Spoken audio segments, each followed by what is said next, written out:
This is the idea, was that these prophets would come and declare what it was for the Lord. Prophecy then was the foretelling of what they were sharing. Prophecy is a message that is claimed by a prophet to be communicated to them by a deity. In this case, Christian prophets, or the prophets of old, which would be Jewish prophets, they are declaring the word of the Lord to the people. And we see this over and over throughout Scripture. And part of the prophetic was the foretelling of what was going to happen. So there's all these prophecies, these messages that have been given to God through the prophets to the people about a future event. And that's what we see whenever it comes to the Messiah. In fact, the Messiah was very specific. There was all these foretellings by all these different prophets of who the Messiah would be, where the Messiah would come from, what the Messiah would do, what would go on in Messiah's life. And it's astronomical when you start to do the math on all of the things you would have to do to fulfill to be the Messiah. It kind of blows your mind. In fact, there's a really good book I'd encourage you to do, especially for those who are seeking and want to know more about Christ. It's a guy named Lee Strobel. He writes this book called A Case for Christmas. And he also writes a book called A Case for Christ and some others.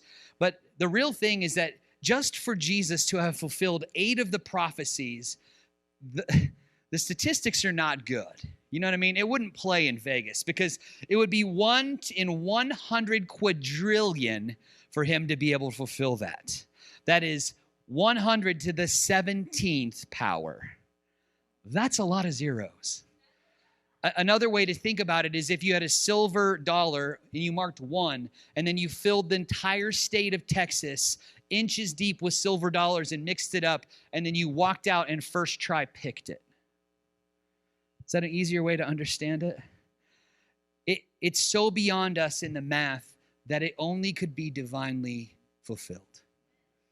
It only could be miraculously fulfilled. And in doing so, that's who we see the Messiah to be. Here's some of the statements. The Messiah would be born in Bethlehem in Micah. The Messiah would be preceded by a messenger, Malachi. The Messiah would come to Jerusalem riding a colt. The Messiah would be betrayed by a friend. The Messiah would be betrayed for 30 silver pieces. Messiah's betrayer would return to the 30 pieces they refused. The Messiah would not speak in his own defense. The Messiah's hands and feet would be pierced, and so on, and so on, and so on. So you could see these things that are going to be happening because they were foretold way before Jesus was there. And so when we talk about who the Messiah is and we start looking again at that nativity scene, the idea of the baby Jesus, he comes to us in a way that we can accept because all of us love a baby. Because a baby's innocent, because a baby is love, because there's lots of sacrifice to see a baby come into the world. And we all have had that common experience as parents or friends who've had a baby or siblings who've had a new child into your life. And you see the same thing. You see the innocence and the love, the pure love that is there. So God comes to us in a way that we could understand.